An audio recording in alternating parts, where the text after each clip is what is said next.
Hey guys, it's Jeff. Welcome to the corner. Real quick video this week on the Ender V2 Pro and its Z offset and how to adjust that. So you've gone to all that trouble of leveling your bed on all four corners with a piece of paper, and you go to print and you find out even though your bed is level, you're not laying down filament quite properly. Your Z offset's either too high or you're a little too low. We're going to show you a couple of ways to fix that next.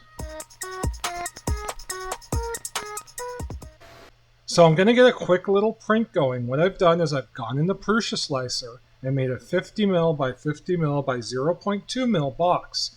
And we're going to go print that.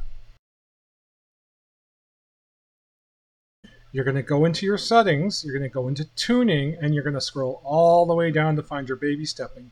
You're going to hit on that now, and you see your baby stepping is at 0.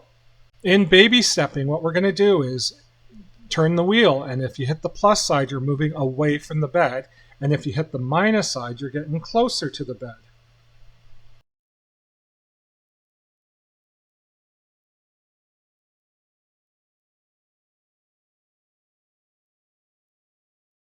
So I played around with my Z offset by going a little higher or a little lower, and I've settled on what I think is good, and that was at 0 minus 0.15. So let me turn off the printer, turn it back on again, and if I go print, we're going to print my little square, but if I go tune into the baby stepping, the Z offset is gone. So to adjust our Z offset, we have two options to do. We can either do it in our slicing program in the software, or do it more permanently and flash a little bit of the firmware on the board. I'm going to show you how to do both ways. What you're going to need to flash the board is you're going to need a USB cable that will go from the printer to your computer, and you're going to need a program called Pronterface. You're going to need to download the app, you're going to have to extract it, and once you have it installed, you're going to open it up. You'll be greeted with this interface. You're going to need to have your printer on and connected with the USB cable. You're going to make sure that it's 115200 on the baud rate, and it should automatically populate your COM port. You're going to hit connect. That's going to bring your printer online. You're going to go down to the command line and you're going to type M503. It's going to bring up your settings for your printer. And then you're going to scroll down until you see the home offset line. And the line underneath that starts with M206.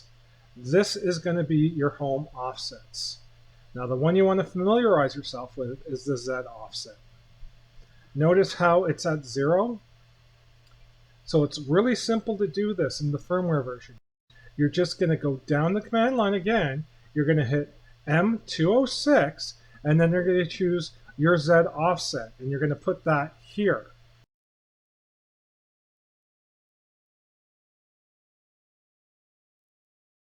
So mine was minus 0.015. I'm going to hit enter now. So it sent the command, you can see. And now we're going to save that command with an M500. Then we're going to bring it back up again with the M503 just to make sure it took.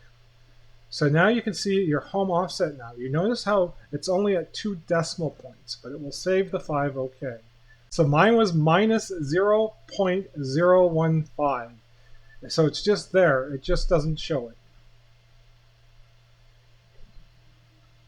So that's the firmware side. It's super easy. So that offset is now in your EEPROM. Now, if you don't want to play with your firmware or anything, you can do this in your slicers. It's really easy and simple as well. Example, I'm going to bring up Prusa slicer here. This is actually literally the model that I just sliced for the bed. And what we're going to do here is we're going to go into the print settings, and you either have to be in advanced or expert mode, and you're going to see the line for Z offset right here. So what you're going to do basically here is you're going to change in Prusa slicer, just like you did in the firmware. You're going to change it to your value, minus or plus whatever it was. You can do this in Cura as well. You simply want to go into the marketplace and you want to go to plugins. I've already installed the plugin you're going to need, but you're going to need to find the Z offset settings plugin. Once you install that, Cura will ask you to reboot. Then once you do that, if you go into your search settings and type Z offset, it's going to come right up. Just put in whatever your offset is, and you're good to go. One more thing though, you can either do it in firmware or in the software. Don't do it in both because they'll add together. So hopefully that solves your problem and you'll have some really good bottom layers. If you're one of those people who has hung out throughout the entire video, thanks so much for watching. If you liked the video, please give me a thumbs up. If you're cruising through the channel, please hit the subscribe button. And until next time, keep on printing.